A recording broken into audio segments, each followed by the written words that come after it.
This is your F.B.I.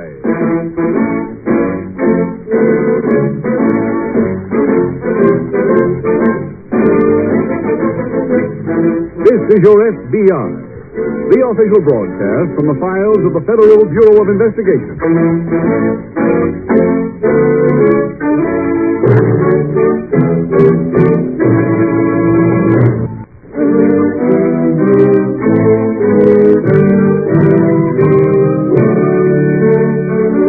Tonight, the subject of our F.B.I. file, armed robbery.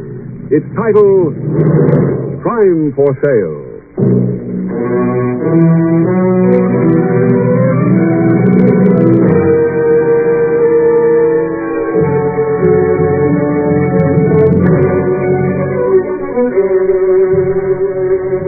Only one person can eliminate crime. You, the honest citizen.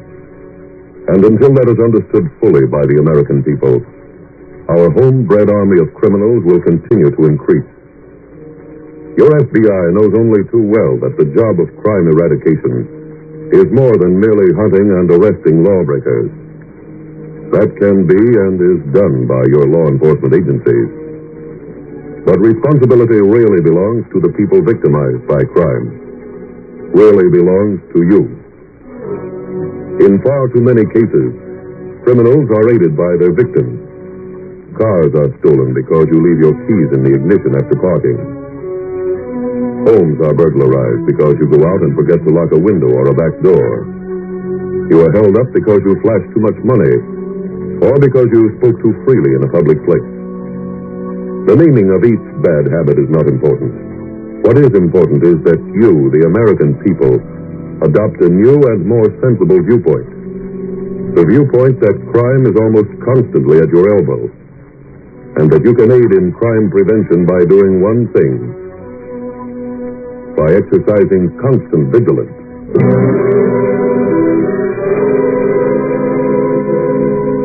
Tonight's F.B.I. file opens in the downtown district of a large eastern city. A fashionable beauty parlor is closing for the day when one of the hairdressers approaches the table of a blonde manicurist. Annie, don't put away your tray. Why not? I got a hangnail that's killing me. You want the scissors, Flo? Oh, you do it. I'd stab myself. You look beat. Oh, I'm dead. Just dead. The business getting you down? It's not the business, it's the customers. Talk all day long. I know what you mean. Take that Mrs. Emily. Besides her trip and her new clothes, now I have to hear the history of her new pooch. They never told me it'd be like this when I took the course. Do you have to go through that every day, too? No. You're lucky. Thanks, Annie. That's fine. Hold still and I'll put fresh polish on. Say, Annie, if you got paid for listening to those dames, would you listen real good? Who'd pay for that? A friend of mine.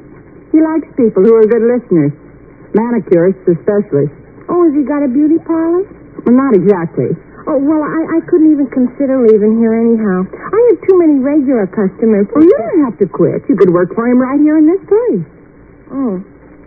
Gee, Flo, I don't understand. Well, when they talk to you about their apartment, for instance, get the details. You know, how it's laid out, how it's furnished. Yeah. And, well, if they're going away, find out exactly when and where and how long they'll be out of town. Then what? I tell my friend. He's a society reporter. He wants all the copy he can get, and he's willing to pay for it. Really? $5 for every good tip. That's what he's offered me, and I'm cutting you in. Gee, I could use some extra money with Christmas coming up and all. Then you're in business. When you get something, you tell me, and I'll tell him. Gosh, now maybe I can buy some real nice Christmas presents. Who for? Myself.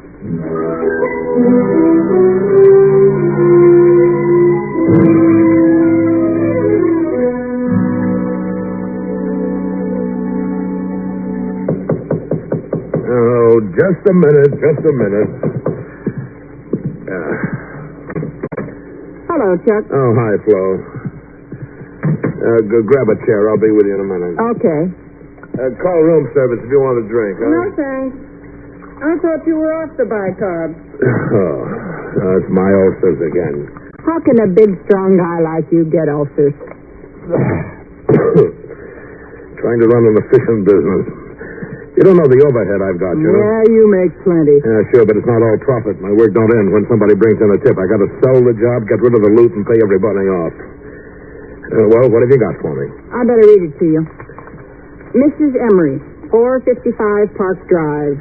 It's a good neighborhood. 6-room apartment. Wall safe behind portrait of Mrs. Emery in living room. Behind portrait in living room. All right, I got it. She's taking a trip to California. Be gone 10 days. She leaves on Monday. Her maid's going with her.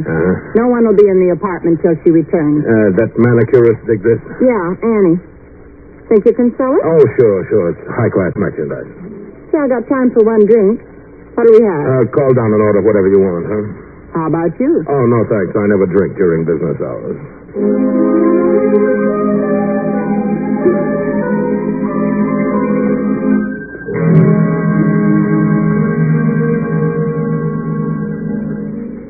A few weeks later, a veterans organization is parading past the building in which your F.B.I. has its local field office as Special Agent Taylor makes his way across the crowded sidewalk.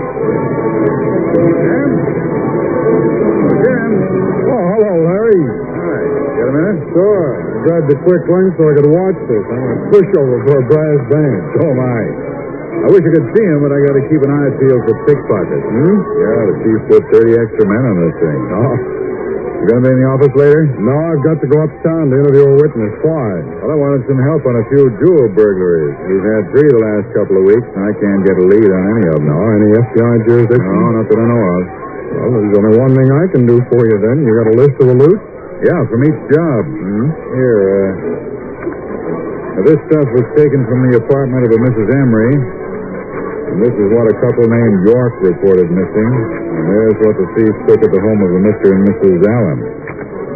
Okay, Larry, I'll send them on to Washington, have them posted in our National Stolen Property file. Thanks. Each job was pulled while the victim was away on vacation. We haven't got a single good lead. Sounds real professional. Yeah, there must have been. At the Allens, there was a mink coat on the sofa being aired, and the thief passed it. Just opened the wall safe, took the jewelry, $1,000 in cash, and walked out.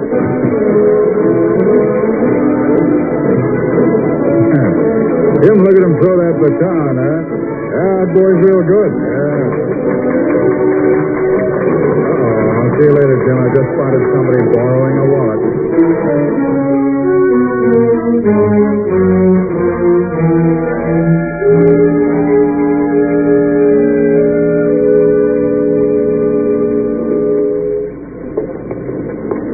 Annie, you had your lunch? Not yet. Come on, let's go grab a sandwich. Okay. Oh, brother, what a morning I put in. I was busy, too. This your cone? Uh-huh. Oh, thanks. Oh, I knew I had something to tell you. What? I got a scoop for your friend. Good. You know the thing I told you about Mrs. Emery taking a trip? Uh-huh. And about Mrs. York and Mrs. Allen taking trips, too? They're going away again? No, but they were all in this morning. And what do you think? While they were gone, their houses were robbed. Really? Oh, Flo, look. Did you ever see such a beautiful hat? See that price tag? For $35, the fruit on top ought to be real. You think your friend would pay $35 for that scoop? What scoop? Well, I just told you. 3 of my customers go on vacation and they're all robbed. Isn't that a coincidence? It sure is. And I did what you told me. I got all the details. And maybe your friend can put my name in the paper. Annie, have you told anybody else about this? It's just you. That's why it's a scoop. Well, take my advice. Forget the whole thing. Now, come on. Let's get that sandwich. But, Flo, this is my chance to get my name in the paper. Kid, same age food. If it gets out that 3 of your customers got robbed, they might start thinking you're a thief or something and go someplace else for their manicures. Steve, you think so? Sure, and you'd get canned. Oh, that'd be awful. If I got fired, I wouldn't hear anything to tell you. And your friend wouldn't have anything to write, and maybe you'd get fired, too. Well, that's why you got to think about what you do and say. You got responsibilities now.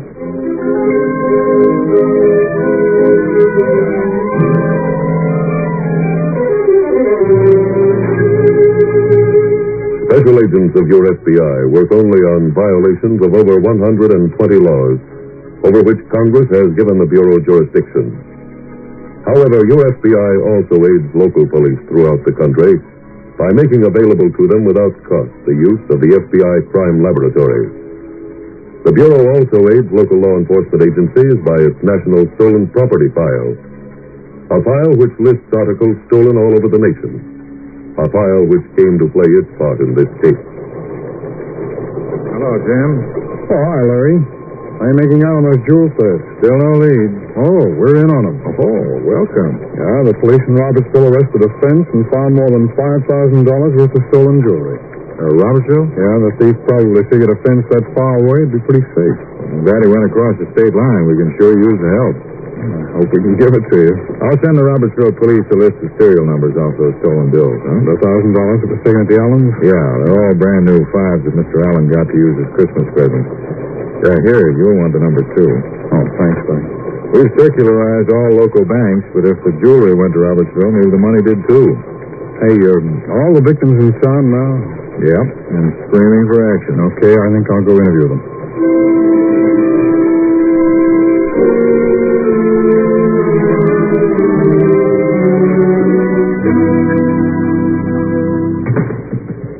Hello, laughing boy. Never mind the jokes, Flo. Now, your stomach can't be in that bad shape. No. It's wonderful, wonderful. You know, I don't know why I stay in this business. You get one thing running smooth and something else goes wrong. Chuck, if somebody gave you a pass key to the mint, you'd worry about him changing the lock. Oh, sure. It's nothing to you that my fence got knocked off. Which one? The man in Robertsville. So, get a new one. It's not that easy. Coming to the end of the year, thought I'd show a little profit, be able to take it easier next year. Well, if your guy in Robertsville was such a genius, how come he got sashayed? Oh, probably carelessness. You know, that's the downfall of any business. Without a standard of procedure, I know. We've been through this before. And as of now, there are some changes in my standard. Okay. From now on, don't come to this room. The porter in the lobby will handle all messages. How about payoff? He'll take care of those, too. If you have anything for me, leave it with him in an envelope. I'll do the same when there's anything I've got for you. Well, there's something you can get to me right now. What? $300. Oh, yes, of course. Well, I've got it right here.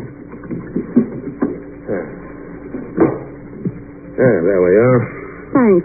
Now, don't forget to pay the manicurist. I won't. Oh, listen to it. All day, all night. You know, with taxes the way they are, a man's got to be crazy to stay in business.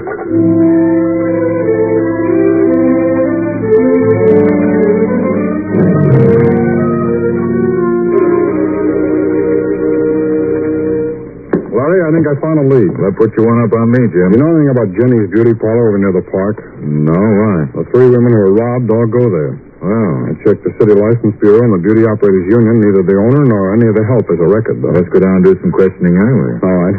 Oh, there's one thing I want you to check. Lieutenant Crawford. Pardon me. Lieutenant Crawford. Charlie, you calling me? Teletype's coming in for you from the 22nd Precinct. Oh, thanks, Charlie.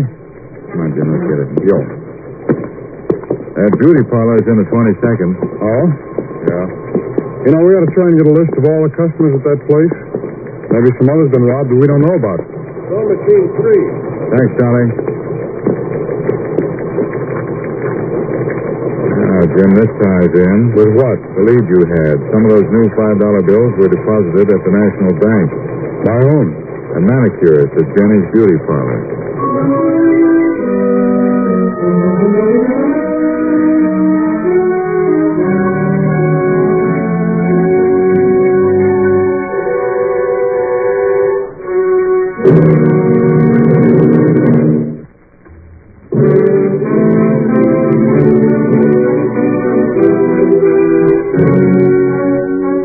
And now back to the FBI file, Crime for Sale.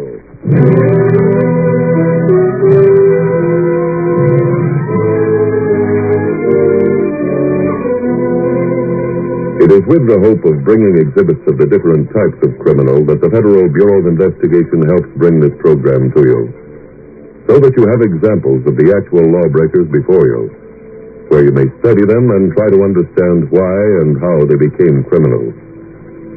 Pathology is taught by physical dissection. Something of the same sort should be of value in learning why there is a disease called crime. Surely one of the basic reasons is greed. As one criminal put it, everyone I knew had to work for a living. They didn't get much out of it. What I wanted was big automobiles and things like that. I didn't see how I was going to get them by making a fool of myself and working all my life, so I decided to take what I wanted. End of quote. The man who said that was Alvin Carter, once America's public enemy number one. His sentiments are those of most criminals who decide to take what they want. What makes it important to every decent citizen is that the person they take from is you. Tonight's FBI file continues at the fashionable beauty parlor. Special Agent Taylor is interviewing Annie Gray. Now, Miss Gray, about those $5 bills? What was wrong with them? Well, nothing. Then I don't see why you're making all this fuss. I wanted to earn some extra Christmas money. Is that anything to call out the FBI about? No, ma'am. See, I'm right. May I ask you another question, then? Sure. You said you earned those $5 bills, Miss Gray. Yes. Where? Well, there's a girl here named Flo Mitchell. She's nice and she likes me, so she told me about a friend of hers who works on a paper who... Maybe I better start over. All right, please do. This friend of Flo Mitchell's works on a paper. He's a society reporter. And so when any of my customers... We get a lot of society people here. Yes, I know. Well, when any of my customers told me about going away, I was supposed to find out everything I could. Then I told Flo, she told her friend, and I got $5. And you told this Flo Mitchell about Mrs. Emery, Mrs. York, and Mrs. Allen all taking trips. And I was right every time. Tell me, did Miss Mitchell come to work today? Oh, sure. She's in the other room with everybody else. All right, thank you. I still don't see what's wrong. Miss Flo Mitchell, please. I'm Flo Mitchell. Will you come in here, please? What's this all about? Flo, I had to tell him. Tell him what? About you giving her some $5 bills for information about customers who were leaving the city. He told you that? Yes, that's right. Lying won't help you now, Annie. Flo! I'm sorry, kid. In a spot like this, I can't protect you. I never gave you any $5 bills.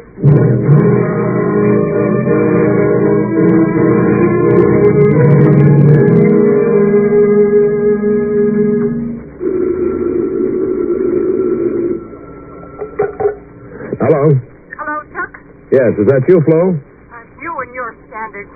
The FBI men have taken Annie to their office, and they almost took me along, too.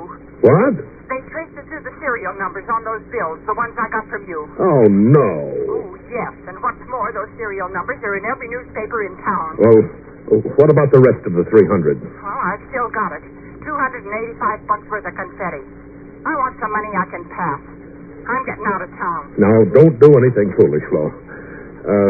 Did the cops question you? Yeah. And didn't arrest you? No.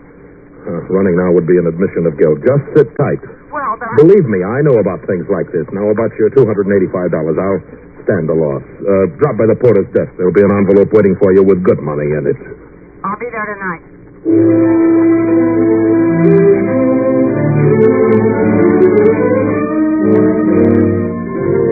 No case under investigation by your FBI is worked on by only one agent.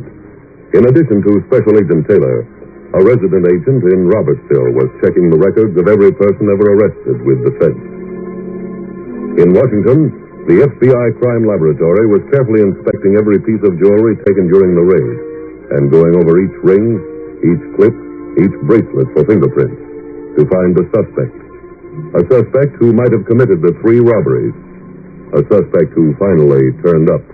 Jim, we got a break. Oh, what happened? The cashier at the Melody Cafe pasted that list of serial numbers over the register. About 2 hours ago, a customer used 2 of the bills to pay his check. The cashier called headquarters. I picked up the man who spent them, and we got a full confession. Oh, who is he? Oh, he's a safecracker named Blackie Millette. Millette. Yeah, he's got a record this long. How does the beauty parlor fit in? Well, I don't know. Millette says he never heard of Annie Gray or Flo Mitchell. Well, he must have gotten information someplace about those 3 families being out of town. Yeah, but he told me he bought the job. Oh, from whom? He doesn't know the man's name. Why? Well, he claims he hit town and a friend called a number for him, then introduced him over the phone to somebody named Chuck. And this mysterious Chuck sold him the 3 robberies? Well, that's his story. How'd they conduct their business? He left envelopes for Chuck or vice versa at the porter's desk in the lobby of the River Hotel. And he claims he's never seen this person. No, he doesn't even know his name. Now, come on, Larry. Let's go see the River Hotel porter.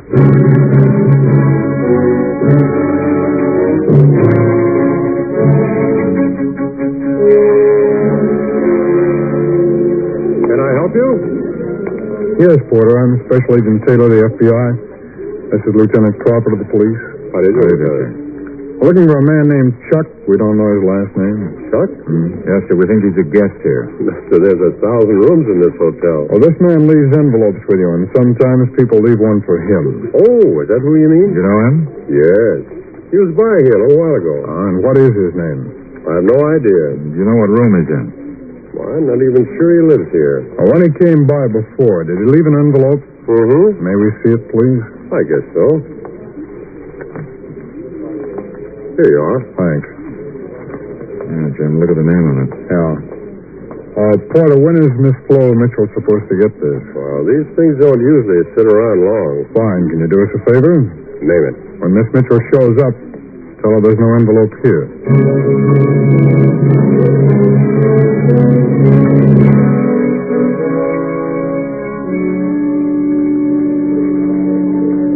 All I need is a crash helmet. Why, how's that, Larry? Well, I spent the war in a General Sherman tank in the South Pacific, and this reminds me of it. What, hiding behind potted palm? We used to camouflage our tank with branches. Wait a minute, Larry. There's Flo Mitchell. And where? The girl in the brown coat. See, she's going over to the writing desk. Yeah, that's her. That looks like money that she took out of her purse. Wish we knew what she's writing on that envelope. Here she comes. Yes, ma'am. Can I help you? You got an envelope for Flo Mitchell? Wait till I look. No, ma'am. You sure? Positive? There's got to be one. Sorry, ma'am. Well, where are the house phones? Over there. Oh, never mind. I'll go right upstairs. Jim, let's follow her. When she gets closer to the elevator, you take out after her. Okay, how about you? I can't, Larry. She knows me from the beauty parlor. That's right. We're both out of action. Huh? She's heading straight for the powder room. Oh, fine. Well, we can move over behind that post. Yeah, come on.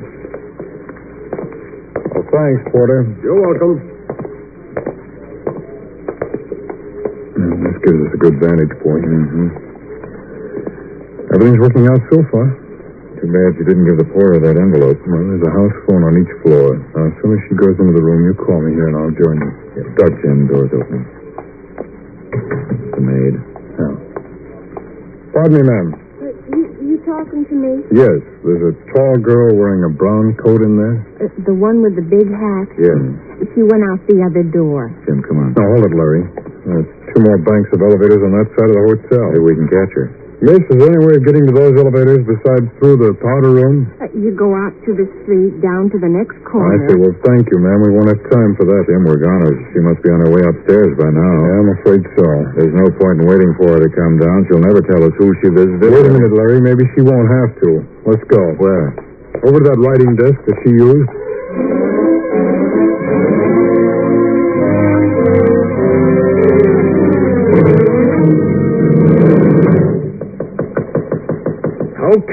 Okay, I'm coming. Flo. Fine guy you are. First you give me hot money and then you hang me up. I told you never to come to this room again. Save the standard procedure business. If you got any idea you can con me out of that $285, you're wacky. What are you talking about? Money. That green stuff you hate to part with. This isn't a tough enough business. I gotta get mixed up with a crazy dame. Never mind the flattery. Where's my money? Where I said it would be, in an envelope at the porter's desk. Now, please get out. Not so fast. You're not getting another dime from me. We agreed on the price, and that's it. Look, chum, I've just been to the porter's desk. He don't know from any envelope with my name on it. I left it there an hour ago. Tell him, not me. All right, come on. Where? Downstairs to the porter's desk. I'll prove to you it's there. Okay. Hello. What? Chuck, he's an FBI man. That's right. You're both under arrest.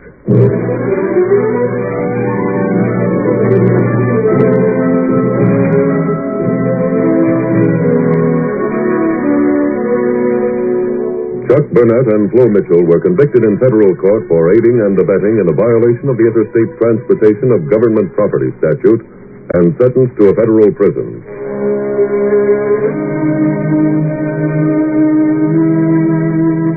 Special Agent Taylor and Detective Crawford arrived at Chuck Burnett's room because Flo Mitchell had used a fresh blotter from the hotel writing desk after she addressed the envelope to room 713. Upon finding the blotter, it became a simple matter to read the inverted number and to reach the room shortly after the girl did.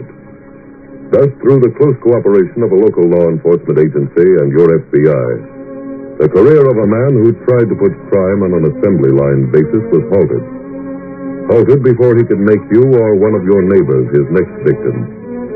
An even more important result was the freeing from suspicion of Annie Gray, the manicurist whom Flo Mitchell had attempted to frame.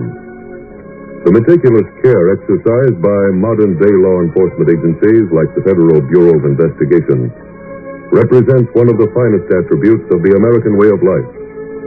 A way of life founded on decency and on the sovereign rights of you, the individual.